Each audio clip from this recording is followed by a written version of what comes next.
No mud, no lotus. All of our garbage, all of our traumas, all of our gravity and heaviness, that's the mud. But without the mud, this blossom of open chakras, of open heart, of consciousness can't happen. All this pain and this torment and this generational wounding and the stuff that essentially keeps adults closed in their hearts, that makes them in positions of power, being just wounded children. This is the part that I think is being called forth to heal the planet. It's painful, but I love feeling that pain and suffering of becoming initially conscious is more than halfway there. That pain isn't new. It's really, really ancestral old. Yeah. And you're choosing, I'm going to feel that pain that you so well know. It hurts so bad. I had to say thus far and no farther. And there's more to come. There's all these layers of the human experience. It needs to be felt. That's the healing modality. It needs to be felt. But it needs safety in order to be felt, because safety wasn't there before. It needs compassion, and then it needs curiosity. But I can't be curious about a pain if I don't feel safe. And that's why I call it treasure hunting.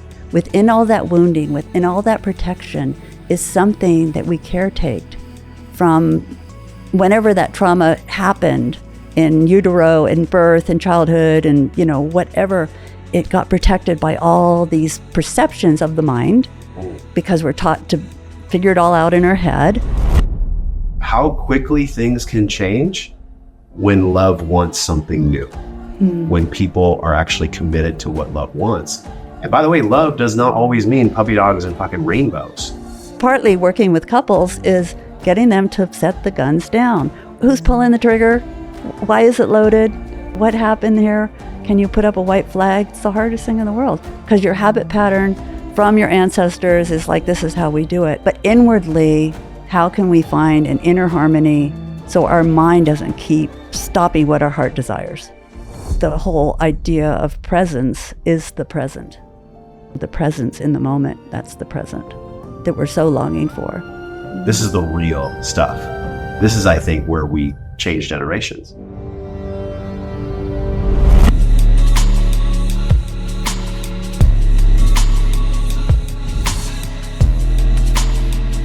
Hey, it's Josh. Before we get into this episode, I have a small yet powerful favor to ask of you.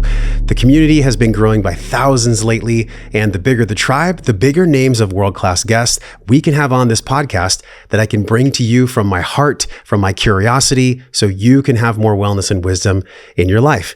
Would you please be so kind as to hit the subscribe button wherever you're watching or listening to this podcast?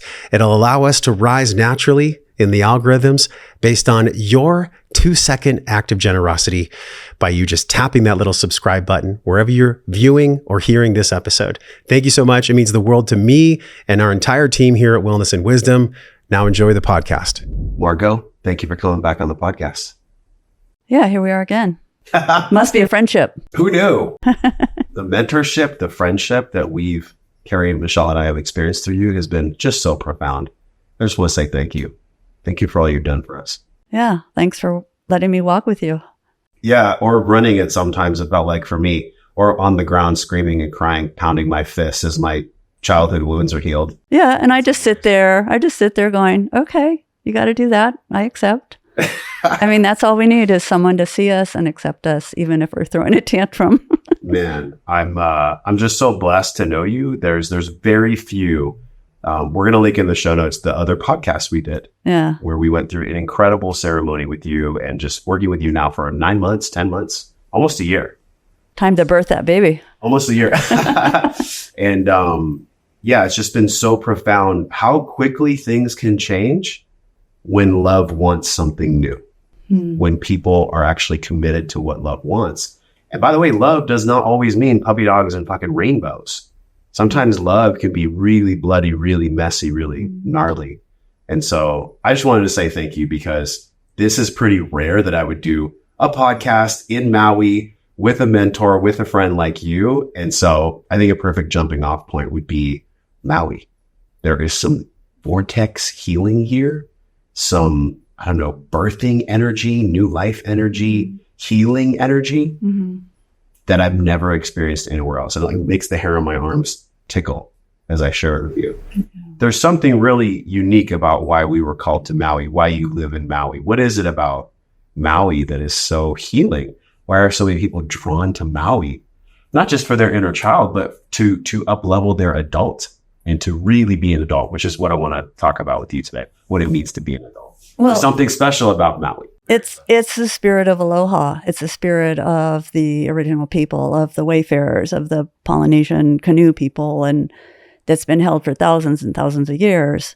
You know, it goes way back. And Maui is a heart center for the Pacific Basin. All these little islands, they're caretakers of the whole Pacific Basin. And they, by the canoe, they've taken care of this land and taken care of the spirit of the land, and very connected to the Aina, which is the land, very connected to the community, which is their beingness, like most traditional people. And they've held it, and it hasn't been decimated as much as North American Native people. They weren't sent to the schools, to get reprogrammed. But there was enough, like, who are you? You're nothing, get modernized. But there's still a lot of culture here, alive and well. And I speak that very strongly because it needs to be honored wherever you go. Who are the original people of this land? And how can I honor and respect them? And it's hard when thousands and thousands of tourists come to your place and want a piece of that. And yet, if you come with respect and open heart and really watching and paying attention, I think a lot of our talk is going to be on consciousness. How can I consciously enter into this culture of heart, of love, of Maui, of aloha, and not bring all my colonized, modern, take. How can I be with the land here? How can I be with the people and give them great respect? When I go somewhere and they call me auntie, I feel like I've been honored. So it just humbles me to walk on a land of other people. Because every nation has been taken over by some other nation. But the ones that are still living that truth, it's like they carry the hope of all those nations that have been taken over. So how do we humble our hearts so their heart can open and we can all connect and really create this illusion of world peace? But it's people to people, and we'll get more personal. It's person to person, friend to friend. You're experiencing aloha being here, and I'm so glad you're here. Definitely. And it's been so healing. And so how do we experience that within our own soul? Yeah, the aloha spirit's alive, thriving, and well. Everyone's got a unique definition of. We were at the road to Hana, and I stopped at the Jaws Cafe, and there was a woman, and she had an aloha shirt. I said, "How do you define aloha?" She said, "Well, back in the day when there was this takeover, the Haoles came in, and the Haoles did not have breath, so they had no ha. But the Hawaiians, when they say aloha, they're breathing into each other. Mm-hmm. It's almost like Avatar when, they say, 'I see you.'" Mm-hmm. And it just breaks my heart to know what these people have been through. Yet, going back to my original question, there is so much profound healing here, as long as people are willing to give and not just take. Yeah. So I'm thinking to myself, how I show up when I come to Maui or when I go to any place that essentially, Maui doesn't even have to be the United States. It could be its own country. All of Hawaii could be its own. It would like to be. It would like to be. But there's something really powerful here. And I don't know if it's the energy vortexes from the books that we've seen, or if it is this aloha spirit. I just want to go back to that question again. Like, what is it that drew you here, and what is so powerful about the healing energy or the healing prana that's here? What do you think that is? What drew me here? Mm-hmm. Born in San Francisco. I love the Pacific Ocean. I've lived in Vancouver. I lived in Malibu. I've lived on the coast. And I knew I'm a West Coast girl. I didn't know there was further west till my daughter moved here. I haven't been a wanderer. I am now, but my daughter's like, "Come, Mom, come hang with me." So I'm like, "Ooh, warm ocean, good people of the earth." And so, yeah, I came. But were you called to heal, or were you called from joy, like just enjoying? Oh, enjoying, just from joy. Even all the diets and all the cleansings and all the herbal stuff I've done, it hasn't been to heal. It's to experience my own will force, my own curiosity, I don't live in like, oh my God, I got to fix this. Mm. Yeah, you have a vitality, which is what I talked about in our last episode. It's what I felt palpable from you the whole time, the entire time we've been together in our dynamic, less than a year, crazy roller coaster relationship.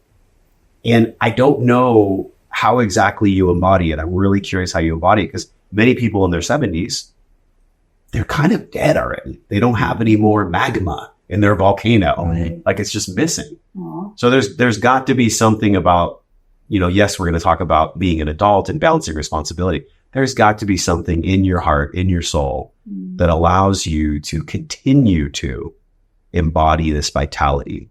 How do we age gracefully, right? How do we age with grace? How do we age with joy? And how do we age and actually live instead of just being technically alive? Like that's a big question. Aw.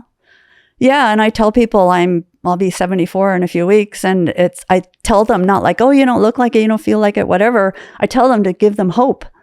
Like, yay, wrinkles, yay, it's good, guys. It's good out here. Don't be so scared. Don't believe the marketing of get rid of that, whatever, be youthful and pretend like you can get pregnant again. It's just like, hey, I've attracted you, it's just like, I'm not attracting people anymore. I got to look like marketing tells me to. And I mean, ancestry, I've had artistic relatives on both sides of my parents, and they were caring and loving and environmental and community people and artistic, and keeping my heart open. And yay, hippie days.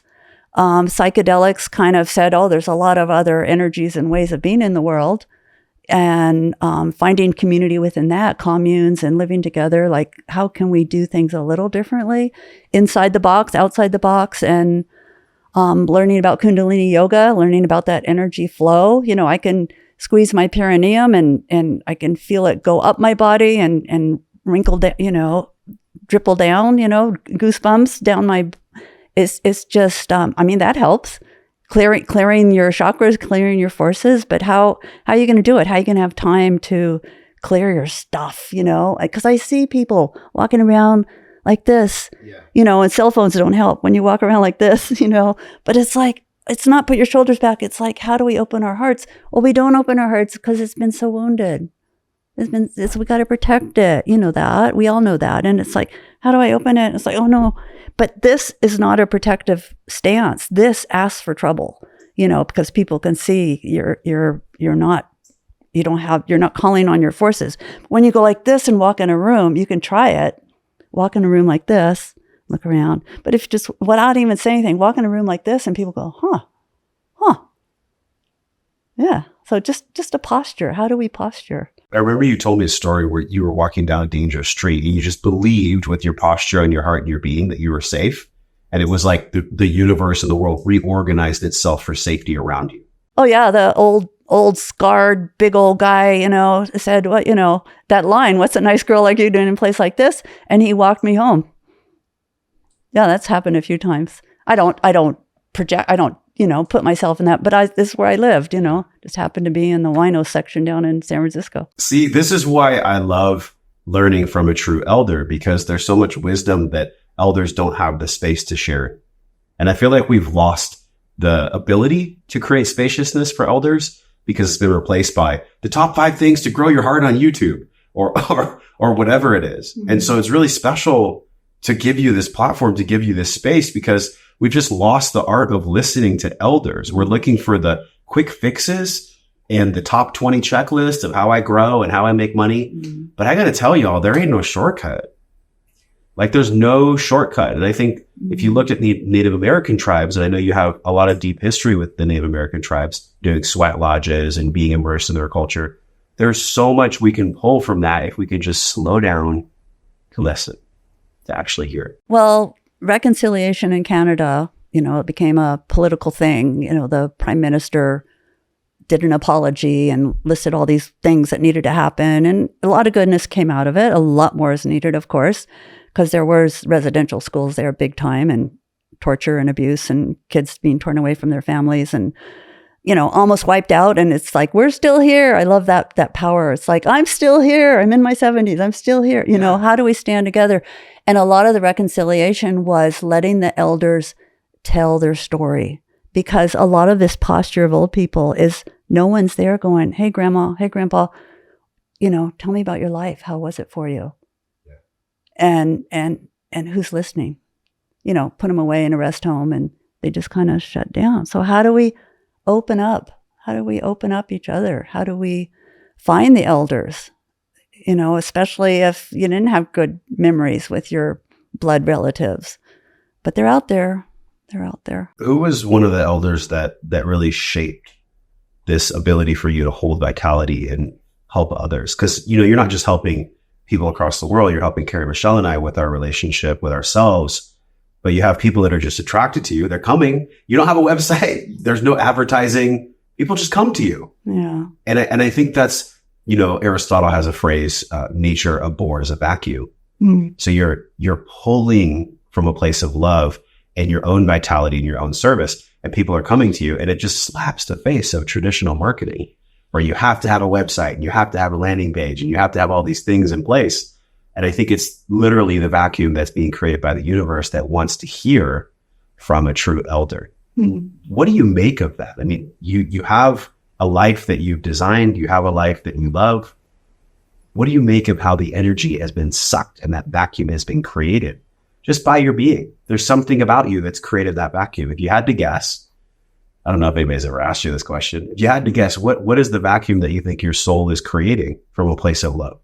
Well, I've done this a few times while you're talking to me. I went to India for a month, and this is what I brought from India. This wobblehead of acknowledgement, and I love it. To me, it's an endearing place, partly from where I gathered it. That was one of the gatherings. But it's like, I hear you, I'm with you. Yes, Ram Dass always pops up. He blessed and acknowledged. He was one of the early ones to really go, I see you and I acknowledge you. He runs up to me and gives me a hug and a kiss. And I've heard from so many people he did that. He just felt presence and acknowledged it. And yet my dad was a shop owner, a businessman. He said, customers always come first. You greet them when you come in the door. He was always present for whoever came. My mom, community organizer, she's out doing a lot of things for people. So it was really, they were about family, but also community. So that's in my recent lineage.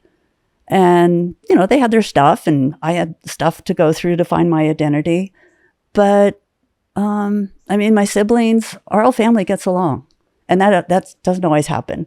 Parents are gone. I talk to my mom in the spirit world, but I would love, just like, Mom, I just want to sit down and talk with you now. I've learned so much, but I've learned so much because of her and my dad and the ancestors. And, where does it all come from? My grandma was very esoteric, my dad's mom. Her library was amazing, from Jung to Paracelsus to Steiner to, she was really... I'd love to see that library. Oh, yeah. I have a few of her books left because I lightened up to come to the islands. And when I came with my hippie insights and new age, brought my new things that I've learned together with her, she would go, oh yeah, been there, done that. If you really want to do something in the world, get into politics, fight the communist. It's like, fight the dark side. And it's like, okay, well, I needed to work on my light for a while more, Yeah. And now here we are again, dark and light, good and bad. And it's that, I think I talked about it before, it's the yin yang. We can't survive without both. And all the stories of how the human got to the earth, being star people, earth people, even the Bible talks about that, of that the first children were dark and light. It's like, it's kind of like levity and gravity. It takes both. And the heaviness of being in the body. Like, this is whenever you're really relaxed and you don't feel the pain and the tightness of the body, you just feel like, feel so light.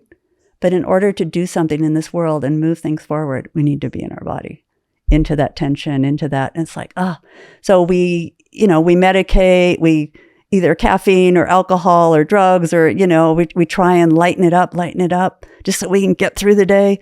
But how to get so it's even keel enough that our visions and our heart's desire can be activated. And you've asked me, where does it come from? Does it, I can't pinpoint that person, Yogi Bhajan did Kundalini with him.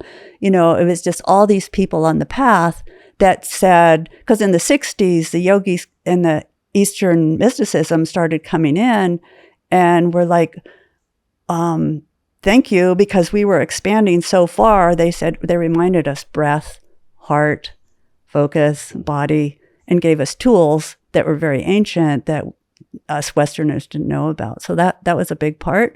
But my brother and sister, younger and older, they weren't in the midst of that, and yet they have consciousness. It always comes to what is consciousness. How did Margo stay conscious and awake and vital through all of this? Destiny, karma, who knows? What do you think the elders that taught you, and also you as an elder, believe about consciousness that modernity has forgotten? Well, we're taught so much there's a lot of taught about inwardness, like be calm, be in your breath. Here's this meditation, here's that. And even me, because I think really fast, and though I process and move in the world very slow, different attributes, but it's, I'm going to give it a pause right here. And when I did a lot of public speaking, that was a big learning of, it's okay to pause. You don't have to say, or I forgot what I was going to say, or, all that kind of stuff. You can just take a breath. And I think a big thing that I've really learned is to really relish those pauses, to really just be in it. It's like, I don't have time to meditate. I don't have to, if there's a pause, people get on their phone of like, just let it be a pause. You can even feel it right now. Everything's just kind of settled, right? Like we were like, it's okay. And that's part of the life force. I'm just going to feel my life force right now, even though I have a to-do list and what I'm going to say next. And, it's just like, just let it be. And the whole idea of presence is the present. The presence in the moment, that's the present that we're so longing for. And how did I learn to enjoy that? I think a lot of time in nature. Talk about influence. I went to summer camps. I was a camp counselor, lived in communities or they were way out in the boonies, just being, and granted, it was pre-cell phone time, but just being out and just feeling the breeze, hearing the birds. And we all know that birds sing when there's safety. If there's no bird sounds, it's like maybe the lion's coming, So really acknowledging the birds, creating safety. See, it's so good. And the practical side of this too is like everyone's heard, it's good to go out in nature. We know that the Japanese doctors prescribe Shinrin Yoku to their patients when their ailments are kicking up. But how do we actually do that? I mean, I think that's what people are hungry for. Mm-hmm. From the elders that taught you and you yourself an elder, people are hungry for, hey, how do we actually do that? How do we practically design our lives? And what are the integrative pieces that must be set in place so that we really do have a commitment to nature being something that heals us, that supports us? Because it's so easy to just be like, I know I should go on nature. I went for a hike. That's so easy. And I check in my phone. But are you actually doing it? Yeah. And knowing and doing are so separate. There's a bridge. There's some kind of a really cool, maybe rainbow bridge. We're out here in Hawaii. Maybe there's a rainbow. What's the rainbow bridge between knowing and doing? Well, are we human doings or are we human beings? Well, of course we're beings. But sometimes we do. But how do we be if our mind's going 1,000,000 miles an hour, our heart's heavy from whatever just happened, and we're out in nature and we're going, oh, yeah, right. It's every Indigenous elder I've hung with, they talk about nature.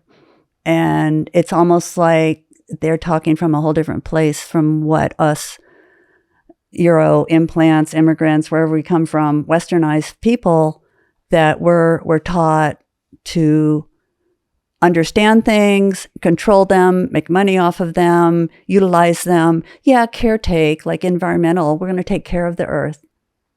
Well, what if the earth is us? I mean, that's what I get from Indigenous folks, of just, we are the Aina, we are the land. It's speaking to us, just like our mind is speaking to us, our heart is speaking to us, our organs are speaking to us. The earth is part of our organ system. And I get that there's a deep yearning and disconnect from us humans and from the earth. One time I was very distraught. I was laying on the earth crying or, just emoting. And I felt like the earth was the mother receiving all of my pain and sorrow.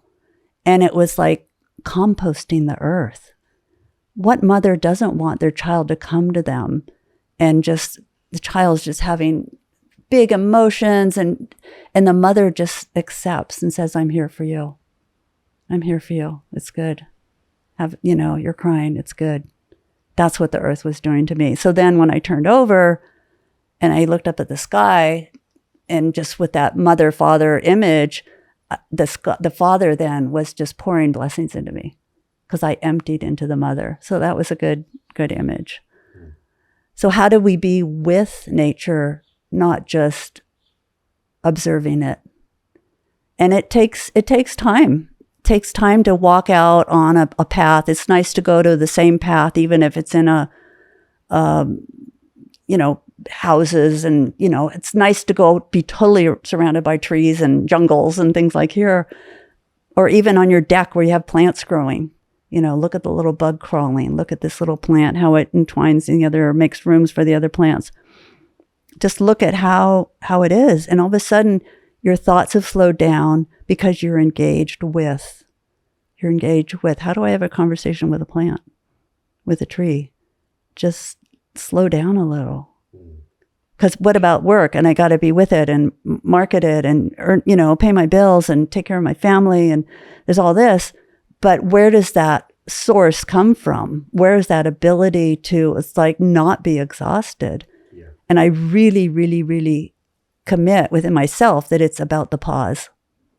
I think when I go back to my 34-year-old self, like 10 years ago, when I started what was the Wellness Force radio podcast, I did not have this switching capacity that I've shared with you before. Yeah. This ability to go hard charging, get it done, take care of responsibility, cut with a razor and hold a baby in the same day. It's like, well, that's not taught. I was never modeled that by my father, nor was he by his father. And I assume that maybe my great grandfather and my great just didn't have it. They were never taught it. So I feel like the wisdom of the elders that you're sharing isn't just about sitting with nature and giving our cries and our grief to mother and being blessed by father. It's also a call to men. I'll speak from a man's perspective. I know women embody masculine energy as well to get things done.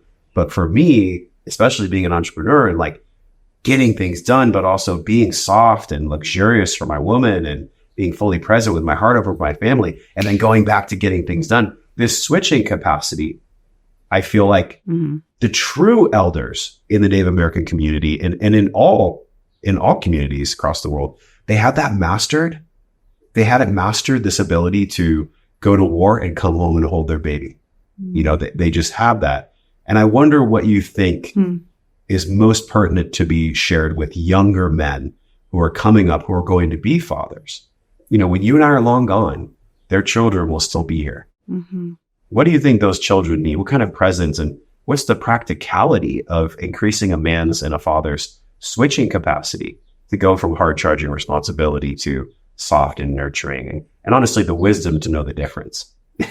How to the Lord's Prayer, right? Grant me the serenity to accept the things I can change, to the wisdom to know the difference between the things I cannot change. Mm-hmm. I paraphrase that, but it's like, God, it's so important. It's so important for us to know when to grit, when to relax and quit.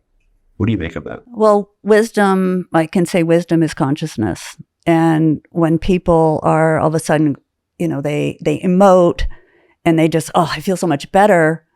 But are they conscious of those emotions, how it affected who's around them, be it your colleagues at work or your family at home?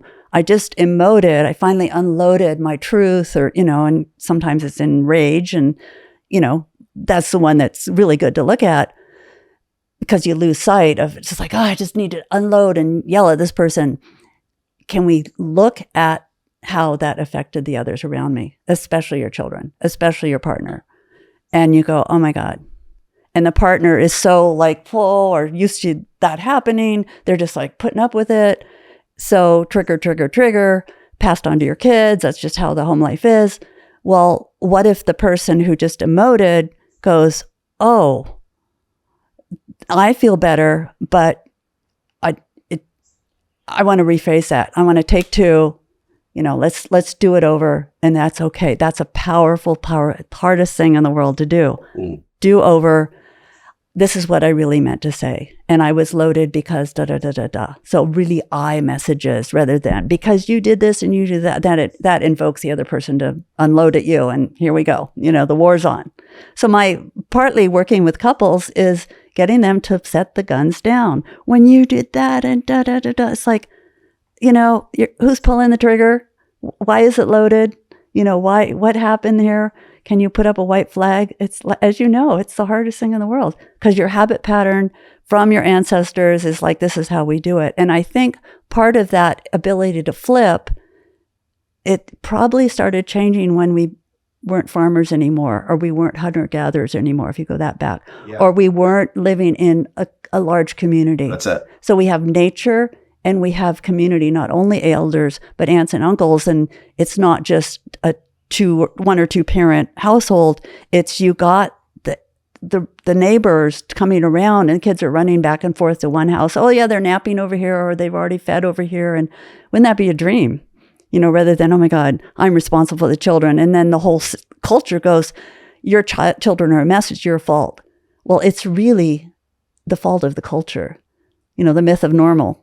Gabor Mate, that's his book last year. It's just, what have we created that it creates so much stress? Stress is like up here to people because they don't know how to switch into that doing and then that relaxed mode of being. And it takes consciousness. So when somebody goes, okay, I want to be conscious of doing that, and they emote, and then they go, oh, this is what I did. That's really painful. It really hurts. It's really vulnerable to realize I just wounded or passed on my trauma to my children, or, it didn't help my colleagues at work. And it's painful, but I love feeling that pain and suffering of becoming initially conscious is more than halfway there. And I'm sure I've told you that. That pain means that you are now feeling that. That pain isn't new. It's really, really ancestral old. Yeah. And you're choosing, I'm going to feel that pain that you so well know. It hurts so bad. I had to say thus far, no farther. It hurts so bad, but thank you for feeling that, Josh, because it was like that pain, and there's more to come. There's all these layers of the human experience. It needs to be felt. That's the healing modality. It needs to be felt, but it needs safety in order to be felt, because safety wasn't there before. This is all compassionate inquiry. It needs compassion, and then it needs curiosity. But I can't be curious about a pain if I don't feel safe. Yeah. So speaking of curiosity, the curiosity for me on this is what I've learned. I wonder how you feel about this. What I've learned is my ability, my courage to be with the most uncomfortable, typically shame or guilt or sadness. It's one of those three. Or you could even say grief. Let's just say 4. Those are bubbling at the bottom of my ocean inside. But what's layered on top is anger or quickness or abruptness. And so really the anger is the cover emotion for the real emotion that I'm feeling, which is, oh my God, I'm going to die. Or, oh my God, I'm alone. Oh man, I'm not worthy of being loved, or I will be abandoned. And these things run from myself and many, many, many men everywhere. But we just have never been taught, how do we get in there? What are the tools and the ways to actually get in there? And I'm just going to say it's real simple. I wonder how you feel. It's actually just being with it. It's just going into it, being with it, And the more we do that, just like when you go to the gym and you lift weights, the more you face the grief, the dark, the sadness, the crunchiest, darkest stuff. We realize it ain't that bad. I mean, it's pretty bad. It's pretty bad at times, but it's not going to kill you, even though your nervous system or your unconscious mind says that it will. And I think that's how I and we as men go into the parts of ourselves that our women in the world are so longing for. They want it so much. I mean, it almost makes me cry just talking about it, because that's where the switching capacity comes from. I don't have any capacity to go to my dark unless I've cultivated the courage through repetition to go there. And then, of course, I can just be like, good vibes only and everything's fine and just pacify myself. But that's what our society is built from. I wonder in the depths of who we are, what I believe really blocks us from being vulnerable, especially as a man, is grief, guilt, shame, sadness.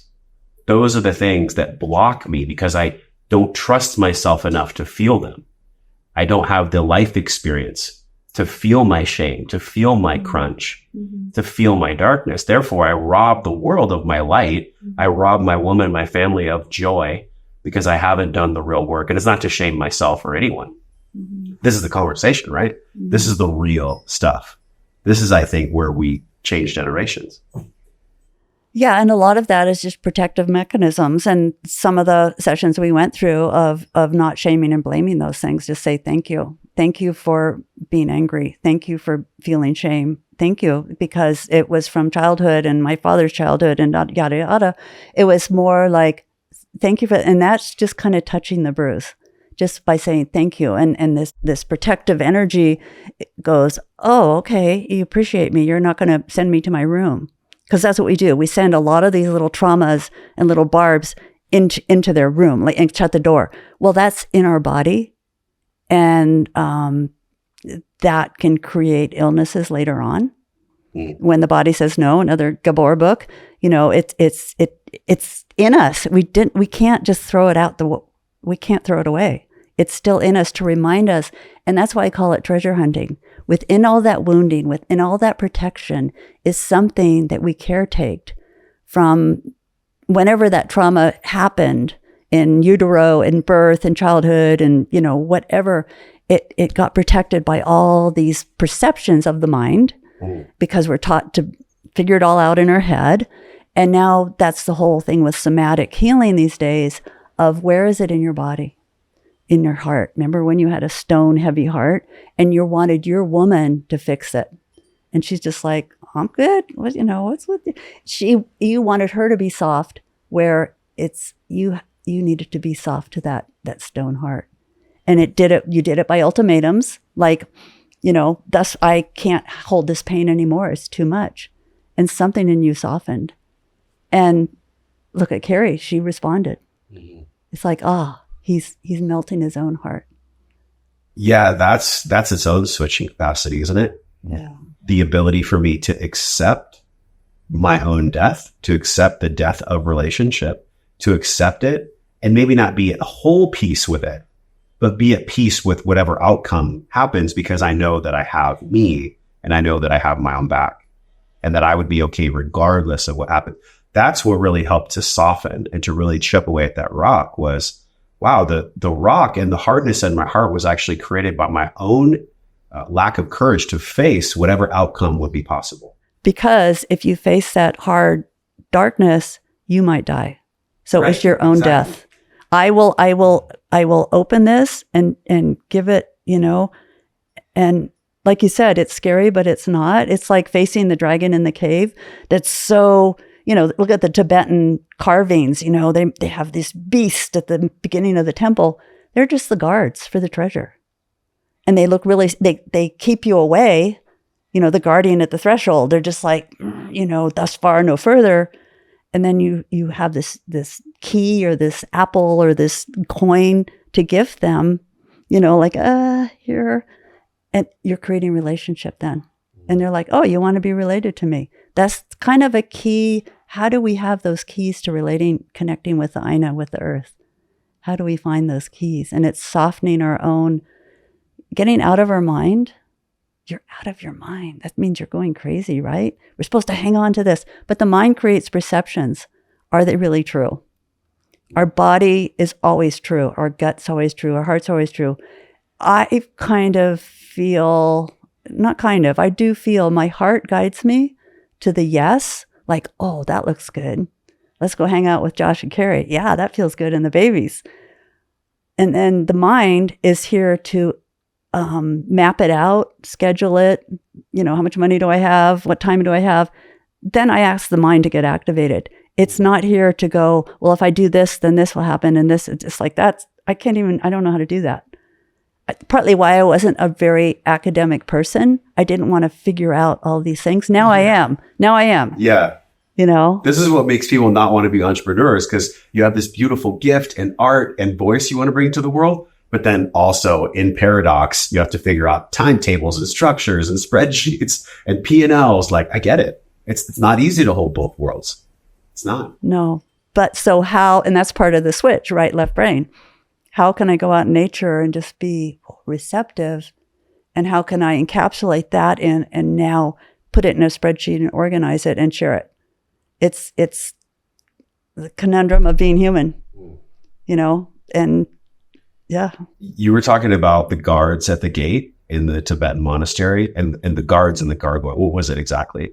It was a gargoyle, or what was guarding? Gargoyle's more medieval, but what was it? I don't know that. Or a dragon or something. Yeah, they have names for them. See, I'm thinking about a movie called Finding Joe, where it was Joseph Campbell's work, right? The hero's journey. And it was the cave that you fear to enter holds the treasure that you seek. Oh, he said that. Good. Yeah. And that's a parable or just a little snip of an iceberg of a dream that I think we're all living. Yeah. And we're all unfolding this dream. Why do you think that is? And what is the wisdom of your eldership and the elders that taught you how we can really embody that? It's not just about facing your fear. It's about knowing where you're going and listening to your heart's yes. And then when you face the gargoyles or the dragons at the temple, there's still a part of you that knows beyond that fear, there's something your heart has always been longing for. Oh my God, it's almost like a Turkish delight, or like a juice of a lemon, or just a citrus fruit that pours down your arm when you bite into ripe mango. Ripe mango. Like, what is that? That there's a yes in our heart. How do we cultivate the yes in our heart so that we can move through the fear that we feel? And how do we trust it? Yeah. How do we find our intuition? And how do we trust it when the whole world says, no, no, no? And that's part of you can call it spiritual or not, have a practice where you go to something sacred, something pure. Is it a feng shui empty place in your house where you can just sit? Or is it out in your yard? Or is it a walk? Where can you go? I've had cancer twice now. And when I talk to cancer people, I'm like, do you have a place? Is it in your heart, inwardly, that you can go to that the cancer cannot touch? And it's not actual place, but do you have a flame that you've nurtured? And if you can't see it inside, like, light a candle and just be with the candle. Somehow the elements, earth, air, fire, and water. And when you talk about the dragon and the entry to the cave, thank you, because I didn't know it was a Joseph Campbell thing. God bless him. Gate, peragate, bodhisam, gate, bodhisvaha. It's just about the jewel in the lotus. It's about that candle flame. What did you just mention there? What was that? It's jewel in the lotus mantra. Yeah. Would you know what it means? It means it's about the sacred jewel in the lotus. I don't have the whole rundown, but gate peragate. If you look that up, you'll have the whole text. Okay. Yeah. But it's guiding people past the monsters into the cave where the Turkish delight is. Yeah, the jewel in the center of the lotus. Yeah. Yeah. That when the Tibetan monks do their sand paintings or their mandalas, we've all seen the tantric mandalas. They're guiding you to the center of the lotus. There's so much magic in being an adult. I say this in bunny quotes, air quotes, but also still having the curiosity of a child. That's the kind of both worlds paradigm that I want to live in till I leave the planet. Can I hold my childlike curiosity? And can I take care of my responsibility as a man, entrepreneur, father, and adult? Woo! I mean, the load's pretty big, Margo. There's a lot there. Don't you agree? Like, holding those two worlds you hold the curiosity and the vitality in you. Even with the cancer twice, you hold this space in your heart that the cancer cannot touch, which I think is so beautiful. It's such a special way to describe it. Not from a place of anger or resentment. No, it's not a war. Or trying to send it to its room, as you've mentioned. But literally just like, hey, I love you and this space is for me. Is it a boundary? Because I think clear boundaries can also afford us more switching capacity and the ability to hold both worlds of curiosity and responsibility. Is it a boundary? What is that? Well, getting couples to set their guns down, it's like, what guns do we have in ourselves? What wars are we fighting within ourselves? And it's, if that sacred place is in us or just a calm place, spirit aside, if there's just a calm place that my worries won't touch, that my heart can feel safe and open, can I do that for myself? And if you can't, that's why there's therapies, and that's why there's so many people out there offering help. It's like, how do I source that? And it's a good thing. I remember in the 60s, I was in high school, and a psychology teacher said, 4 out of 10 of you or something, will end up going to see a psychiatrist. And we're all like, ooh, which one of us is crazy? Now it's Janet in the back that picks her teeth. Yeah, but it's not that way anymore. It's like, what? You don't go to counseling? And then people go to therapy and talk therapy for years. And, it's the idea of counseling is to wean people off of you, not gather them in. Exactly. It's like, okay, there's your jewel. You got it. We'll check in every now and then. So then so accountability is a big one, because yes, you do both talk therapy and somatic work, and also what I would describe as spiritual healing. Like there's kind of 3 in there. Maybe you can put your own words to it, but keeping clients accountable. And actually you shared with me that you maybe had a couple that just one of them decided they don't want to do the work. It's just not in their wheelhouse. It's not in their highest vibration, highest joy. So they think. What is it that makes people stay accountable to doing the real work of holding the world of responsibility, being with their triggers and wounds, knowing themselves in their darkness so that they can have more fun? Because it's I believe it's the holding of those two. And maybe there's more worlds, but definitely holding those two. It requires work. So what is it about the human experience that allows us to stay committed, stay accountable to the work and the reps of what you teach? Because there's probably couples that succeed, and then there's couples that don't. And there's couples like, I don't know if I can help you. Yeah. Why is that? And partly the few that I've said, I don't know if I can help you right now, and it could have been my energy. It's like I was a kindergarten teacher, and every now and then there was a kid. I don't understand how to help your child. Let's have a conversation rather than your child's a mess. I can't discipline him. It's always an I message. And that's part of the magic wording that I bring to people. Keep it an I message. Once you go, you got your guns out. So if fixing, we can't fix the war on the planet. There's been Cain killed Abel, in the Old Testament, in our culture memory. It's like, we're not going to stop hitting each other. We're not going to stop who's in charge, who's got all the toys, and but inwardly, how can we find an inner harmony so our mind doesn't keep stopping what our heart desires? How do we do what we love? And the money will follow. That was a book, right? How do we do what we love and feel fed by it and nurtured by it?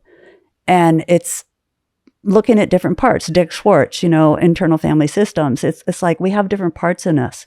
And when one part feels like it's took us over, like, no, you can't do that. You're not good enough. You need to do this mundane job that you hate because da-da-da-da-da. It's like, thank you for advising me. Just step aside for a minute. I want to hear the heart. Or I want to hear, a different part of me. Can you step aside? So it's having all those different things that feel like this one's in charge, no, this one's in charge, and they're internally at war with each other, and getting them to step aside for a minute and even having a conversation. Okay, the manager is going to talk to the firefighter right now, and look at the conversation rather than they're having this, I'm so exhausted every day because this is going on. It's like having a whole bunch of kindergartners and they're doing chaotic things. It's like, so you pick one child and another and you connect with them and you build something with them, you make peace, and all of a sudden the whole classroom's in harmony. It's the same within us. We've got a bunch of kindergartners running around. And how to say, okay, there's chaos because they're not feeling connected. Number one for any child is connection. And that's where a lot of the trauma comes in, is when you do something, the milk spilled and you go to your room, the child was feeling disconnected and kind of out of it anyway. Now he's really being disconnected. So he feels shamed and blame, and that all that stuff starts come out when you stop crying, rather than I'm here for you. Give me your tears. I can handle it. So we do the same within us. So how do we nurture those parts? Saying, yeah, you're really afraid that's going to happen. Thank you for protecting me, but I want to try something. Just don't leave. Just hold them dear. That's part of the treasure that's hidden. And let's try this. What do you think? Yeah, it worked, didn't it? Come on. What are your ideas that could make it work better? So who is the teacher who's speaking right now? Consciousness. We have all these parts in us. How many parts do we have? I don't know. I guess it's infinite. Infinite parts. And you can give them lots of names. So in IFS, there's there's an understanding of parts, but I haven't gone deep enough into IFS to understand, hey, is there really a part that's controlling my life? And if so, how do I float above all parts to be able to be the watcher, the observer, the teacher that brings them all together instead of for war, for peace, or for harmony, for combing? Who's the United Nations person? Yeah. Well, it's the higher mind. They say the cerebellum doesn't really fully develop till you're in your late 20s. If kids do something really crazy in their early 20s, they're not totally connected yet. And maybe they even have a midline crisis. They haven't done enough movement as a young child, right, left brain, to create this bridge between the two sides of so the physical movement or other physical movement. That's what creates the connection between the two sides. And then this brain, the higher brain, let alone getting out of the lizard brain, we're all activated. So that's physiologically, that's the watcher. Oh, interesting. Okay. So the reptilian brain is like, get away from me. I'm going to kill you. I'm hungry. I'm thirsty. Let's have sex. That's the reptilian brain. But the higher mind, I've heard it, called as the enteric nervous system. Our gut is the second brain. Yeah. So you said earlier that our gut is never wrong. Yeah. But what if somebody's gut has been encoded by so much deep trauma that potentially, like in my case, hypervigilance in our gut says, oh, this person can't be trusted. But maybe they can be trusted. Maybe it's actually me projecting my quote gut feeling onto that person. And I want to, respectfully challenge you on that and get your elder wisdom on that. Yeah. Because a lot of people say, oh, well, if you feel it in your gut, then that's the truth. And it's like, I don't think so, because if somebody has a gut brain axis dysbiosis where their microbiome and their gut flora is destroyed, well, then how do we know that their gut is leading them to the wrong path? It comes from a constipated place. From a constipated place. Yeah. Or like in my case, I've gotten to do with yourself and many people before I met you, a lot of work on just, hey, it's actually okay to trust people and give people the benefit of the doubt, Josh, because your hypervigilance has nothing to do with how this person's showing up. So the true sharpening of my intuition of when I can trust people or not is, can I trust myself when I'm with that person, regardless of the outcome? That's a real barometer of truth for me. And part of that watcher, that awareness is in the pause. Like, do I need to react because it's dangerous, or can I just pause? The pause allows us to respond. But to truly respond, we need to wait a minute for that person to, by osmosis, to come, maybe not totally into us, but really experience that other person and even respond like. And that was part of our early talking too, of, your partner says something you don't agree with, you repeat what they say. Oh, I heard you say you don't like da-da-da-da. Tell me, and then curiosity. So you've created compassion because interest, and you've created safety. So that person can really start saying what they really meant rather than in anger or frustration. So the same with your gut. It's like your gut goes, oh, no way. You go, oh, okay. So you somatically go and you feel your gut, put your hand on it. It's like, yeah, I hear you. It's really tight down there. Thank you for creating safety for me. And then you might even ask that person or that opportunity, ask some questions, get curious, soften the space, unless it's really dangerous. It usually isn't. Yeah. It feels like it because it was dangerous before. As a young kid getting yelled at, that's dangerous. There's a memory of a parent or an experience informing the current moment that actually doesn't let the moment This is scary. This invalidates everything. When you tell a child no, and I've seen it every little kid I've seen, when a parent goes no, their whole world says no. And it's okay. We got to do it sometimes, like, no, don't touch that fire. And they're like, but then it's you're there for them. You pull them aside, you soften them. Yeah, that fire's really hot. Look at that. Can you feel the warmth of it? That's repairing. That's allowing the trauma not to go in. You say, no, don't touch that. I told you, you go over here. And, it's shame, blame. And that happens again and again. And then the child comes out, I'm not a good person. Yeah. I have to be this way to be acknowledged because I need to stay attached to my parent. See, what I've always said, and I'm sure I heard it a long time ago, is people that are in the highest positions of power in the world are essentially just wounded children in adult bodies.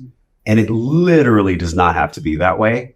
Like, imagine if this conversation got picked up by like Kim Kardashian. So if anybody knows her, please share this with her. And she shared it with her followers in between her Pepsi ads and her fake bras with fake nipples on them. It gets put in the middle of that. And somebody feels something like, oh, this war inside of me doesn't have to go on anymore. Wow, I really love what Margo is saying. We're at the tip of the iceberg, you and I, on really a movement that's being created by, hopefully, millions of conversations like this one across the world. And that is how we actually right the ship, or that is how we actually transform and be more conscious. I want to go into what you believe consciousness actually is. Yeah, I had the pleasure of sitting with Thich Nhat Hanh for about a week. He came to Vancouver, and we all stayed at UBC in the dorms there, and every day we sat with him. And my grandchildren were visiting right then. They were like 8 and 10 then or something. And we got to sit with him and walk with them, and he had children's time with them. And they had a little camp with the nuns, playing jump rope with the kids. And it was amazing. And so what I take from that, besides sitting at the foot as someone that felt very aligned, it was peaceful, but with a real, martial arts intensity of focus. And like I've experienced that with the Tibetan monks as well. And a couple of things he said, well, the best one is no mud, no lotus. All of our garbage, all of our traumas, all of our gravity and heaviness, and, stuck on the cross and not knowing how to resurrect it. And that's the mud. But without the mud, this blossom of open chakras, of open heart, of consciousness can't happen. And so sometimes we have to sit in the mud with the sleeping frogs. It's cold up there. It's not time to blossom. So not being like, I want to get to the top of the mountain. So we do have goals. We have, I want to do this. But I feel sometimes we stay too focused on the top of the mountain. I'll never get there. It's too far away. I'll never be a millionaire. Once you have some ideals or some, I want to be more conscious, or I want my heart to open, just small wishes like that. No, but it's look for the mousy trails. Look, you're on the bus. This has happened to me. There's an open newspaper or magazine, and it's the title of the question I just had. And I read it, and it guides me to something else and to something else. And all of a sudden, I'm halfway up the mountain. Like, don't stay focused on the mountain, but, do have those little mantras and wish lists, but then let them go, write them down, or just tuck them away in your treasure chest and see what comes, see what conversation. It could be a cashier just giving you a little treasure along that little coin to give to the dragons. You call it a mousy trail. I call it a breadcrumb from God. Same thing. Same. Right behind you, there's a frog pond. At the place we're staying at. And there was this huge lotus growing through it. And I have that wisdom that you shared 2 weeks ago. I'm like, wow, that can only come from a really dark, mucky place. And then it comes and opens up, and it's so beautiful. Oh my God, look where it comes from. We're the same. Look where we came from. We're the same. All this pain and this torment and this generational wounding and the stuff that essentially keeps adults closed in their hearts, that makes them in positions of power, being just wounded children. This is the part that I think is being called forth to heal the planet. And it's not just me. I think it's hundreds of thousands of people with any kind of platform at all across the world, that they have any kind of connection to consciousness. They see what is really happening. We feel what is really happening. We notice what is really happening. And we're just not okay with it. We know that we deserve more than this, because we were created from the Creator. So my game, because my dad, he actually belonged to an optimist club. He really was an optimist. I actually left 2 Optimist Creeds cards for you here. Sweet. So my grandma focused on fight the communists, and we kind of let there's grandma with her spiel. And, again, I'd love to talk to her now, it's the law of improv, not no, but it's always yes, and. So I keep switching that over a little bit. How do we walk without focusing on, all the evil in the world and the wars and the conspiracies? And, it's like, how do we focus on what is my role? What is my gift for this? And part of my gift that I'm awakening to is sharing, because I was a very inward person till I was probably 40. And now I get paid to talk. I mean, I'm not doing big workshops and things now because I'm retired. I'm just yakking to people and making friends and really consciously being aware of every meeting of every person that walks by me. It's like, whose eyes did I meet today in the shop, on the road? Who did I really? And there's some old people, no one has met their eyes for days. They go to the store, the cashier's busy, young person. And oh yeah. And so I love looking for those eyes. My heart goes out to them. And I used to be a grocery bagger. My first job in the world, I was 16, El Cajon Bonds in East County, San Diego. And I remember just how monotonous, how trudgingly, disparately monotonous these jobs can be. And yesterday at Foodland, and by the way, y'all, you can practice this.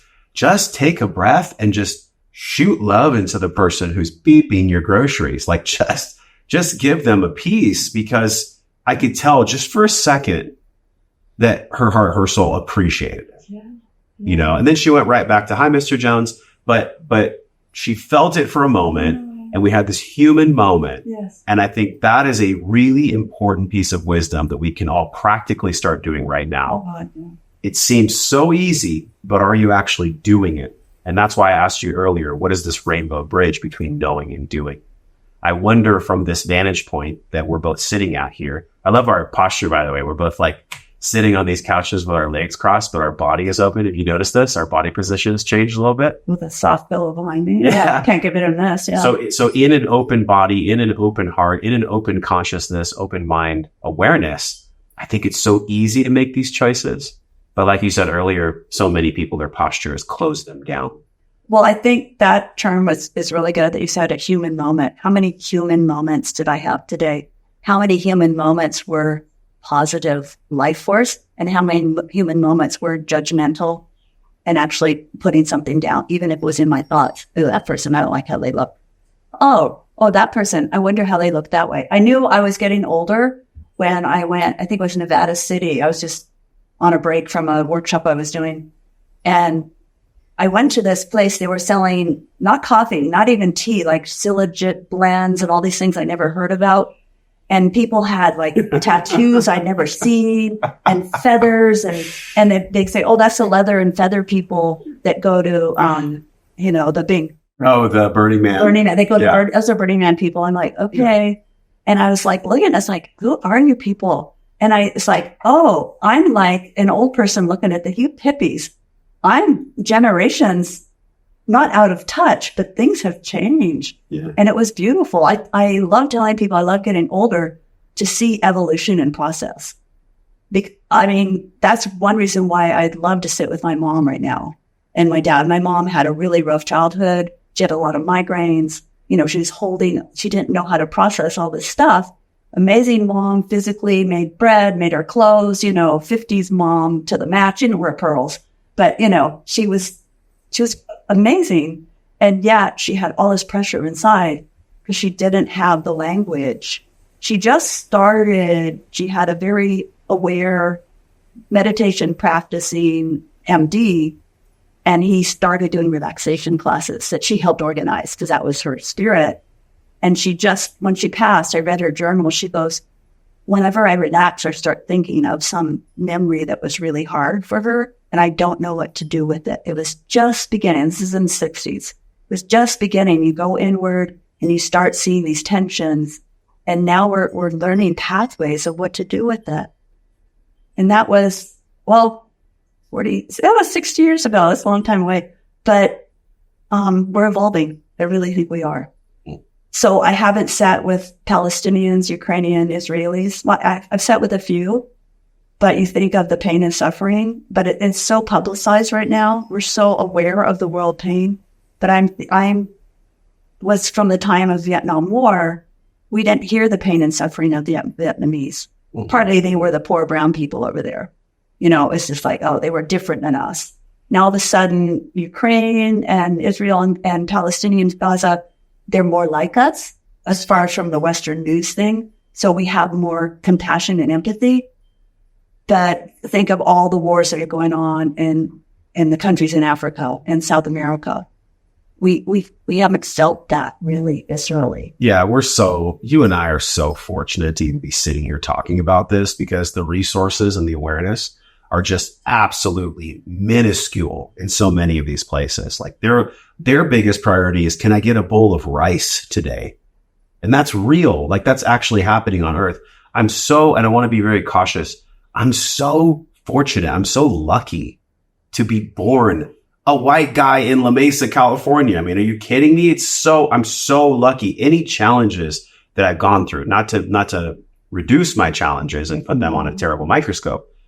Anything that I go through compared to the suffering of so many millions of people in the world, even billions, is just comparing an apple to an orange on a completely different fruit plate. It just doesn't even make sense. So if we can have that high level understanding about the suffering and the pain that's happening in the world, I think it could be a really great perspective shift for anybody in America, even if they are born to parents that hurt them. They've been through sexual trauma. They're on welfare. I mean, so many of these experiences that we allow ourselves to be burdened by for our whole lifetime, if we could just have a perspective shift and see the world through someone else's eyes, or live one moment in the shoes of a child that's trying to get a meal that they haven't had for 5 days. I mean, that would be an ultimate, I'll say this with kindness, an ultimate slap to the face that is needed. So it can bring somebody to the humility that I think the world really needs right now. What do you think that humility is for people in America? Let's speak to America specifically. That's the majority of our audience. There's people in the UK and Australia as well, but for people in the North American continent, thank you. What do you think they're drunk on that keeps them from being humble? And thank you for shifting that, because the Americas include South, Central, Mexico. Everything. Yeah. There's so many Americans. So there's an ego place right there. You know, I'm an American. It's like, that's why I say I'm a European American, even though it's been 250 years of being. I'm a globaling. A globalant. Yeah. I'm a wanderer. I'm a wanderer. My tribal heritage is so lost. I'm a wanderer. And it's empowered me. And yet I have a loneliness of not knowing how to connect back into the earth. So back to your question is working with that inner war. So if this is in peace, then every person I meet, through a glance to the checkout person, to the old lady on the street, to a child, after I acknowledge the parents, hi, and then I can say hi to the child, and maybe I can be that person, just like Ram Dass and other people that came with real clear consciousness and validated me. Maybe I can be that for others. Like, who was there when you were growing up that really saw you? Hopefully one or two, and it's not always the parents. Hopefully there was some. We can be that for others. How can we validate, even in a chance meeting, of I see you, I hold you? And I've experienced that in a 5-minute conversation. It started out with, I like your hat. And all of a sudden we had this depth. And I love ending that with this conversation. I feel so connected to you. It gives me hope for the future. Thank you. Because we both had a heart connection. And I just like, that brings me the greatest joy. And that's the word. So that's what you just described, I feel, is what people are not drinking. They're not drunk on curiosity, connection, heart connection, conversation with a stranger, opening up to someone. The opposite of that, I think, what people are drunk on, and I want to know how you feel. I think people are drunk on inwardness, solitude, aloneness, lone wolf syndrome. I can do it myself. I don't need anyone else. But really, if you get down to the bottom of that, much like I shared with my anger being the cover emotion for my grief, I think on a collective level, what we're really seeing and experiencing is people are being trained by iPads, iPhones, and the internet and the technocrats to not connect with people, or to have some kind of fake connection through an iPad that doesn't actually exist. Because if you ever met that in person, you may not even share anything you ever shared on the iPad or the iPhone anyways, because the entire dynamic of the connection would change based on our circuitry and the way we connect with each other in person. That's how we're built to be, is to connect in person. So I think people are drunk on a pseudo connection instead of a real connection. And I think in order to turn the tide of this, there has to be long form, deep conversations like this, so that can spark long form, deep conversations in person. So if y'all are dealing with what we're talking about, which is being drunk on this disconnection and this illusion of loneliness, makes me so sad to even think about that. It's like how many kids in America right now are just sitting alone in their room playing video games, eating Cheetos. With their friends, so they feel connected. But but this is what I'm saying. It's a pseudo connection. It's not actually a real connection. It's like a hollow tube with no fill. Yeah. And it's perceived as a cord, but it's not at all. It's completely false. So I wonder how, Margo, can you solve the world's problems? I wonder how we shift. It's obviously through podcasts and conversations, and hopefully I know for someone, this is going to move them to have a conversation with their dad, their mom, their brother, their friend, someone, even if it's for 3 minutes. But I wonder, beyond just this podcast, a way of being that you could share from an elder's perspective. What might turn the tide there? What takes people from loneliness and inwardness and lone wolf syndrome to having the courage to step out and connect with somebody in nature or at a Starbucks or at the grocery store? What is that? Is it just the repetition of practice, or is it something else? I was talking to my brother last night, telling him about these questions, and I said, "What would you say?" And he said, "Well, be vulnerable, show up, sit in the front row, raise your hand, try it out." And that also creates safety. So how do we create safety for myself so I don't need all of those covers that you just mentioned? And just being present to another and acknowledging that, rather than, "Why are you so angry? Why, stop pointing the finger," just saying, "I see you. Yeah, that really bothers you. I mean, I've done a lot of that with you," acknowledging your feelings and Carrie's feelings. And yeah, I hear you. So it's not just talk therapy. It's just, I see that. And then we'll go, "Can you hold a moment? Let's look deeper." And that's more into the counseling mode of, we don't usually that for friends. We just unload and unload and unload. Yeah. Why do you go, "Let's look at that and bring it into the body. Let's really feel where that's going, where it came from." And you have to create safety to do that. And that's a big question. Yeah. Oh my God. That's a global question. How do we create safety? I think the only reason we make places unsafe is because at a super high level, we're not safe in ourselves. War is created from a place of, I'm not safe unless I have more nukes than you have. So the only way I can be more safe than you is to have a 20x nuke repository compared to what you have. It's almost like there's this phrase that keeps playing in my head all the time. And I've said this to you probably already. And my audience is going to be like, "Dude, we've heard this 1,000 times," but it's perfect. When it comes to evolution and raising children and growing into being a full adult, what we've been experiencing is what Alan Watts describes as all retch and no vomit. Everyone's being trained in the way that their parents were trained, who trained them to raise their children like this, to raise their children like this. It's all retch, but no one's actually vomiting it out. I think we're being called forth to vomit out this loneliness, to vomit out this disconnection. Just the remembrance that we're all here on earth together. And right now, probably in someone's mind, it definitely popped up in my mind. There was this consciousness that said, well, how are people going to believe that we're actually all together when there's so many platitudes that make fun of the fact that if love is all there is, or if we're a global community, then it's just kumbaya, bro. So go light another joint and sit by a fire. But what if that is the very blockage of the awareness that we all need the most? Well, in the plant medicine world, some of the medicines, you can throw up quite often. It's like, I don't want to do that, but it's called getting well. It's not, "Oh, you're sick." Yeah. Because it gathers what doesn't belong there and releases it. And then that's taken out into the land, because it's still this is very sacred. It was the covering of the jewel. That's very sacred, this covering of the jewel that looked very ugly and harsh. So be with reverence, even with the hardness. And how do you do it? And I think in relationship is the best. Yeah, you can go sit in the cave and meditate. And, there's a story where the guy's meditating for years and his guru master comes by and he goes, am I enlightened yet or I'm done yet? Which is, rhetorical question. But he goes, no, there's still wars over there. Keep meditating. It's like, how do I affect the whole planet, at least myself and my family? So in relationship with partners, with children, yes, of that pause when I didn't mean to yell at my kids. I didn't mean to move too fast and ignore what they just offered me. Of pause, hopefully before, but even after going, that didn't feel right, because you're looking at their faces and going, that wasn't loving and kind, and not that it always has. No, I have to discipline, and you need to know. But the kid's like this, or your wife is shut down, and it's like, that didn't sit right with me. Did it sit right with you? No. You can't ask that to a little kid. People take two. What I really meant to say, little one or beloved, is this.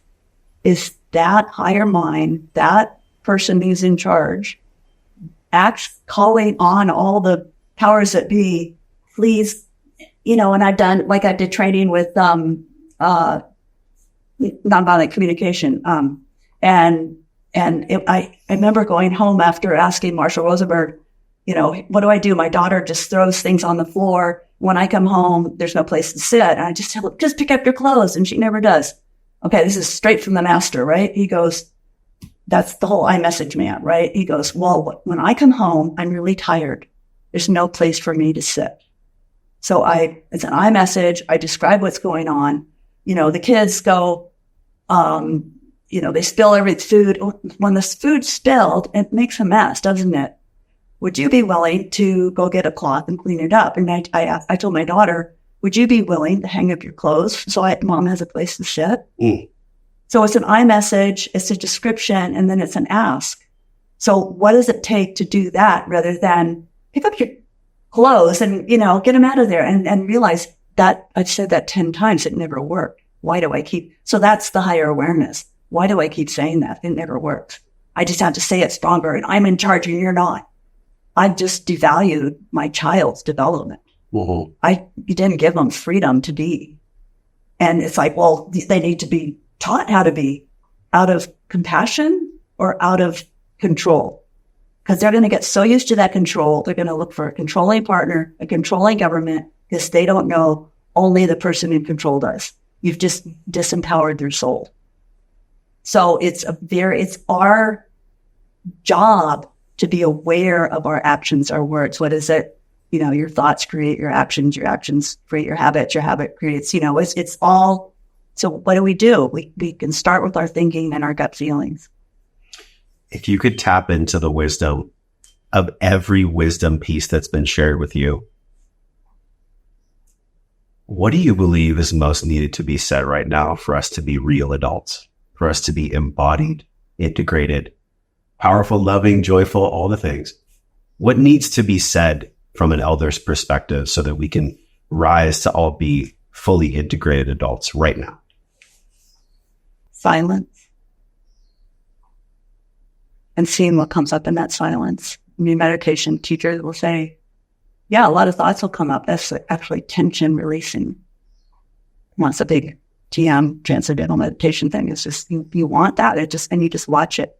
You don't, okay, I can market that. Oh, I could do that. I can do that. It's like, just be with what comes up. But it takes silence for that to start coming up. If we're doing, we're saying not time. I don't have time. And then we go home. It's like, exhausted. Just in the moment, even as you're on your workspace or you're, whatever your day-to-day task is, you're changing diapers, or there's always a pause between each breath. Breath in, hold it for a second. Breath out, hold it for a second. It's like breathing comes autonomically, but it's a one body things. We can't, unless we're some divine monk, change our heartbeat, but we can change our breath. Breath is like a seed of consciousness. So if we can just give it a pause of, And even now I can go, okay, I did it. I did my breath. Okay. It's like, move on. I did my breath. Let me move on to the next thing. I know. But just give it a little space, and then something bubbles up. If you really have to write it down, write it down. But it's just like, let it bubble up. It's like, how do we release a little bit, just a little bit of those bruises, of those worries, of those concerns. And especially if you're in a family, you live with a bunch of people, or even on a workspace, you do that. And I promise you, people will notice. They may not say anything, but you will notice this settling. Like we paused a little bit. Even now, we're just pausing. We're connecting. We're breathing together. We're sharing the aloha. We breathe together. If you're sitting with your children, just breathe with them. And kind of feel their breath and feel your breath. My kids were really calm today. Wonder why? That's calming the waters. Easy said, easy listened to. Different for it to be done. I know. That's why it's like, okay, I did my breath. Yeah. Okay, move on. And then celebrate that. It's like, oh, you're funny. It's just celebrate that. Well, let's try it again. Try it again. It brings me back to when I was a personal trainer. It wasn't about me like helping people work out. It was about me being present with someone. They would re-sign with me. They would be my client, not because I made their butt look better or they lost the 15 pounds. It was because they just craved this. Yeah. And they wanted someone to hold them through what was physically difficult emotionally. Yeah. And I feel like that's what I'm being called forth to do, to be a trainer. So everything in reverse is perfect. All my teachings and all the things that I've wondered why I was doing them in my past, hindsight is perfectly envisioned. Because being a trainer taught me to be present with you. 10 years of being with clients that allowed me to be a better podcaster, to be in curiosity about what makes somebody's gift emanate in the world. What is up with Margo? Who is this mysterious yet powerful woman? Like, why is she here? What is she all about? That's the kind of thing that I think we get to get drunk on now, not the loneliness part, not the inward part. Mm-hmm. And so that's my challenge and also my invitation. It doesn't have to be a challenge to anybody listening to this podcast is, wow, really take in that you are so powerful and you are so special. And it is your calling to cultivate the courage to be able to speak that out into the world, because that's the antidote for the loneliness. That's the antidote for the pain. Like you read to me a book at the beach, and it was from Rumi. And so the cure for the pain is the pain. Yeah. And in those, it's all about the vagus nerve, people, if I can have this inner calmness and pass it on, and then people will it's calming the waters so we can walk on the waters, even without a paddleboard. It's what is that the elements will actually carry us because they feel so in tune with us. And it's not just a cartoon fairy tale. But the myths hold archetypes that are more true than true. How so? What do you mean? Well, we all have, it's kind of like our different parts. It's like the archetypes are different parts of us. And they battle, they marry, there's jealousy, there's all these parts, but they're, who's the head god? Is it Zeus? Who's the higher mind? Who's orchestrating all of this? Oh, yeah. Yeah. Who's orchestrating? And it feels like marketing right now is orchestrating that. Oh, and by the way, I don't think it's AI, it's AP. Artificial intelligence, is it really intelligent? It's artificial plagiarism. They're gathering, the computer system is gathering all of our information. So let's be part of the information givers, not part of the assimilators. And then we start seeing our words on AP AI. It's like, oh yeah. But if it's true, you can try and copyright it, but if it's true everywhere. And nobody owns it. It's like the native saying, you can't own the earth. Well, all wisdom is borrowed, but artificial is actually in the term artificial. Yeah. So it's not superficial, it's artificial. So it's coming from an artifact or a real being, which is you and I, and it's trying to make itself have the same wisdom or the same innate intelligence that we have. I've even heard Kevin Kelly, he was on the podcast once, the founder of Wired Magazine. And he said, well, all technology is essentially the technium, when the technium is consciousness experiencing itself through technology. Yeah. which I think is an interesting, fun way to put some verbiage to it. But at the core of it all, the rise of artificialness is really a symptom of our own sickness. Because if something's artificial, that means that it's not wholesome. That means that it's not natural. It's being superimposed, or it's being, replicated and multiplied from an original source, which is God, God's self, nature, the creator of all things. But then why is the creator allowing it to happen? That's the whole paradox that I think we're all in. Don't you all agree? Yeah. We're in this ultimate paradox of like, well, if artificial intelligence is artificial and it's being replicated from the consciousness that you and I hold in our being, then why is the creator allowing this? Or what is the plan of the creator to have this unfold? I think we just get to watch the thing unfold. I think we're in the movie, Margo. We just gotta let this thing unfold and just watch the characters, see how they play out, and guide them to make sure that there's not unnecessary suffering and pain. It's like raising children. It's God raising us and watching us and giving us the freedom. It's like giving a child freedom to make mistakes and giving them the tools. Here's where the cloth is to clean up the spill. But if you didn't show them where the cloth was, or you didn't have a cloth available, you spilled the milk, go to your room. It's like, oh, the milk spilled. Here's a cloth. So what is guidance and what is free will? And, how can you do both? How can you not be totally in charge? And how can the child not be totally in charge? Like, where's the give and take? I like the idea that. Isn't that the yoga? Yeah. The yoga of sex, the yoga of parent, the yoga of it all. Yeah. Yeah. And it's like, I had a tantric thought somewhere in a conversation, I'll bring it in now, of like, the guy's got a hard on, he's ready to just, let go. And the woman isn't receptive. And it's just like, you could push through it, or you could, pull back a little and wait for this to come up, and it's just like, life is Tantra. I need to teach my children something, and this is the moment. It's like, wait, my child is not receptive, or I have this burning thing in me. I put it into sex terms because, for one, it gets attention, but also it kind of puts it into everything as a give and take. And we all know that place. So I need to do this. And where's the Tantra of that moment of, oh, there's not receptivity right now. That's where consciousness comes in to say, they're not ready yet.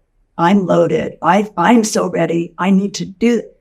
It's like, oh, okay, maybe they're not the receptacle, even though it's my partner and we're here together. I need to go for a hike or a run. It's like, that's when saying, I am full. I need to go out here. And then, while you're running, you're praying, you're thinking, what are the words I can bring to my partner, to my children, rather than I just got to do it now, cause I got a hard on, it's just like, well, what good did that do?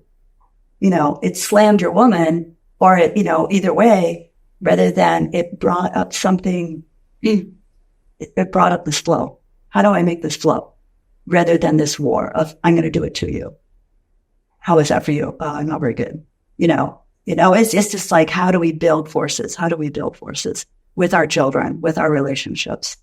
And that takes consciousness, and that takes painful, I need to visit that place that I had so protected. But the somatic work is so valuable, isn't it? Oh, yeah. When you talked about, you really, and it wasn't that long ago, you really accessed that black, dark, heavy heart. Yeah.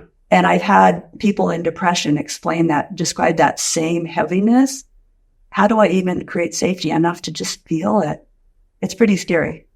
It's an incomprehensible, uncontrollable loss of self in an ocean of abandonment. Yeah. That's what it feels like in the darkness of the deepest, blackest heart. But what's really amazing is that there's eventually a bottom of the ocean floor. It may feel to me or anyone that depression has no end. It feels in the moment that it has no end. But how did you give yourself permission? Because you didn't go, this is just for a time. Because when you're in it, it needs to be felt. You're not like, this is going to end. I'm going to get to the bottom. You're just in it. What gave you the courage to stay in it? I desired a different result. There was a longing for a different life. Mm-hmm. From love. Love came forward, and instead of me pushing away love, which at the time felt like fear, love sometimes feels in my nervous system like fear, but it's not. It's me to figure out and decipher, well, if love is pushing me in this direction that feels like I'm going to die, feels like the deepest ocean of fear, can I just trust love for a moment? Mm-hmm. Can I just trust what love wants for a moment? And it feels like a rites of passage. It's like, because a child cannot do that. Yeah. They can be put in that dark space, in that dark room, in that place of loneliness. But it's like you've been initiated, because you went into that darkness and you moved yourself through it, but a child cannot. So you come out as this integrated being. And it is, because I remember you saying a few times, well, I have to be like a ninja. I have to be the one always upright. And it's like, but the ninja part happens inside, not to what your partner brings and your kids and all this overwhelming stuff. It was overwhelming because this was overwhelming.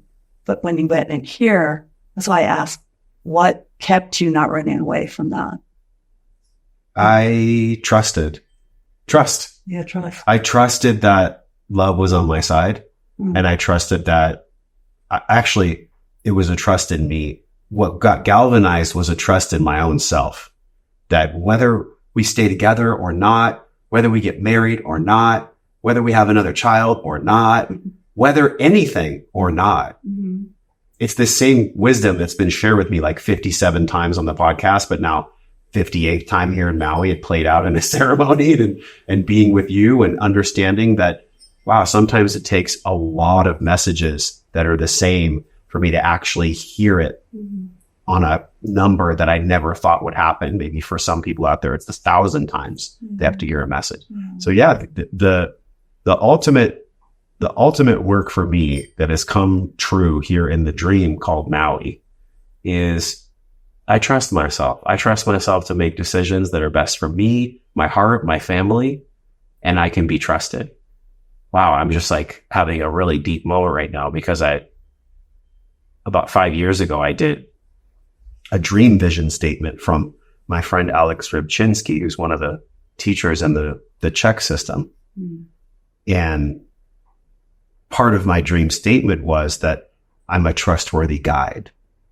But in order for me to be trustworthy for my own dream, I get to do the work to actually trust Josh, to trust himself. Yeah. And so the beauty in this is that I've been afforded these experiences.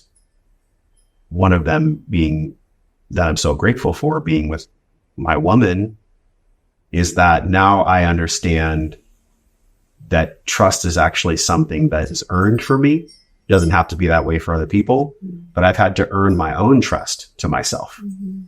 I've had to have this really young, really tender, really beautiful young Josh. I can almost see him as a little child holding my grandpa's hand outside of the school with my brother. He was wearing a GNS skateboard hat, and it was just this beautiful moment. I can live to see the photo right now. And it's actually being in partnership with him and saying to him, like, I got you. You can trust me as an adult. Mm-hmm. You can trust me as an adult to make decisions that are the most loving and best for you and all these other beautiful people in our family now. Mm-hmm. So it's including this younger part of me mm-hmm. in my decision making so that he can trust me and I can trust my decisions. Yeah. I think that's the gift. That's the beauty of this whole thing. And thank you to called life. Thank you to that grandpa. And thank you to grandpa. Yeah. Yeah. It's like, was there one person that really saw you and was there for you? Yeah. You know, when you asked that earlier, that was the person that came up. And I know at times that my mother and father wanted to see me, of course, but they have been overshadowed by not seeing themselves. Of course. And I've heard this too. Speaking of elder wisdom, I've heard that there's a special bond between grandparents and grandchildren that is completely different than children and parents. Have you heard of this as well? Oh, yeah. How do you describe that? Well, for one, they go home at night, or it's not like a 24/7 for life. It's you come in and out unless you're living together. Yeah. Fortune.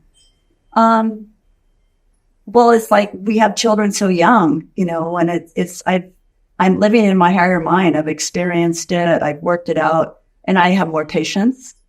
I don't feel, and it's societal too, like you're going to imprint your kids. And I don't have that serious thing of I'm imprinting my kids. As a teacher, I took on that burden. I am imprinting the kids. of maybe their first experience, especially in childcare, of being away from their family nucleus. And that's why we called it a home away from home in the childcare I had. And so we are imprinting each other. So it's not quite a heavy burden some grandparents feel like they need to fix the things, they've imprinted their children. Now their children are passing it on. Now my chance is to fix it. By fixing it's like, no. It's just being present, listening present. Well, this has been a present for me to be with you in Maui. What an incredible, fortunate time. I'm just so grateful for the way I started the podcast, the way I'm going to end it. I'm so grateful for the fact that you'd be open and willing to doing this work, to sharing it with people across the world, to just being this yes, follow the yes that's in your heart. It's such a beautiful thing. And I think if anything, one thing people get from this conversation, it's follow the yes. Follow the yes. And listen to your mind supporting it or not, or telling you why, you got to look at these no's. Just listen to the mind and say, thank you for your advice. I'm going to sit with this yes a little bit. You be my judge and adjudicator, and, but that step aside for a moment. Let's just sit with that yes and see what comes of it. Cool. What else needs to be said? Trust the silence. And if you have no yes, if your mind is racing and noisy, acknowledge it. Be with it. And take that noise and that anxiety, take it outside. See what the trees have to say. See what the breeze has to say. It's amazing when you're thinking and you're busy and and you're sitting outside, some breeze might come by or some bird. Pay attention to that. We're all connected. And we have a feeling of disconnect. And again, find the indigenous people of where you live. Give them your respect and thanks for their connection to the land. And maybe there's some gifts here for you. And the amount of time that you mentioned Maui, every time in my mind, I'm thanking the people of Zaina here for holding the space for you to have this experience. Yeah. I'm so blessed. And it's easy for me to have, a month in Maui now after 10 years of hard work. Mm-hmm. But for those of y'all out there that are wanting to just take time away from your life, I promise you it's possible. It's absolutely possible. It's just about saving. That's why we have the fifth piece of the wellness pentagon, which is financial. Mm-hmm. It's about treating your financial self just like you would treat your baby or your child, and giving it that level of respect, just like the other four parts of yourself. It's totally possible. So I have my understanding of wellness. What is yours? How do you define it now, especially as you've been through your journey with health? And as you've been through now, how many years have you been on Maui? Off and on for 4. I'm doing a lot of traveling. All right. So almost, half a decade here in Maui. How do you define wellness now? I mean, what is it? I look outside behind you. There's the lotus and the frog pond. There's the breeze that's pushing all the leaves of all these plants and trees around you. Like you're in an epicenter of nature and healing here. It's so potent, so powerful. But that's just one piece where you live. And also, you live in your body and you live with yourself. How do you define wellness now? It's been almost 9 months since I've asked you that question before. But how do you define wellness now? What does wellness mean to you at this stage of the game, the journey? I have an inner watcher awareness, but it's not my critique. I don't ask it to judge and critique, and even the yes or the no. I don't live in binary. It's just, I accept that we all are yin yang energies, but it's more, am I in harmony? And a lot of times we're not in harmony because we're exhausted. When I retired from my day-to-day work, I was amazed how much I slept. And having time to go, there are times when I need coffee or a booster juice, the things that you advertise, but it's like, how do I find rest? And when I taught kindergarten, 24 kids, or the career before that, I did 8 massages a day. People are like, how do you do so much that's when I started really accessing it's about the pause. And I'm not a yogi, a meditator really, but it's more like defined in a moment of just watching what's going on, just watching. I'm not taking on people's bodies when I'm massaging them. I'm not taking on all the chaos of children. I'm looking for connection. I'm looking for that little tight muscle and getting in there and getting curious and releasing it. I'm looking for that just seemingly discordant child and getting close to them and connecting. So if something's in discord and not comfortable, not well, give it attention. Either touching it, breathing with it, just taking a nap. What does my body need? Yeah, what does my finance need? What is, all the 5 areas? What's needed? And that's part of the pause of, oh, I don't have time for it. Well, start making a list. What are my needs? And having a half a day, an hour, just a little bit of time is going, I'm going to address that one need. Yeah. Just a little bit. Just touch the bruise. Touch it. And then door starts opening. That's part of the crumb or the mousy trail. Rather than I don't have time for it. It's like, well, just start doing one little thing.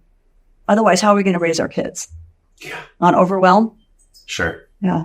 Wow. Kids are such beautiful teachers, aren't they?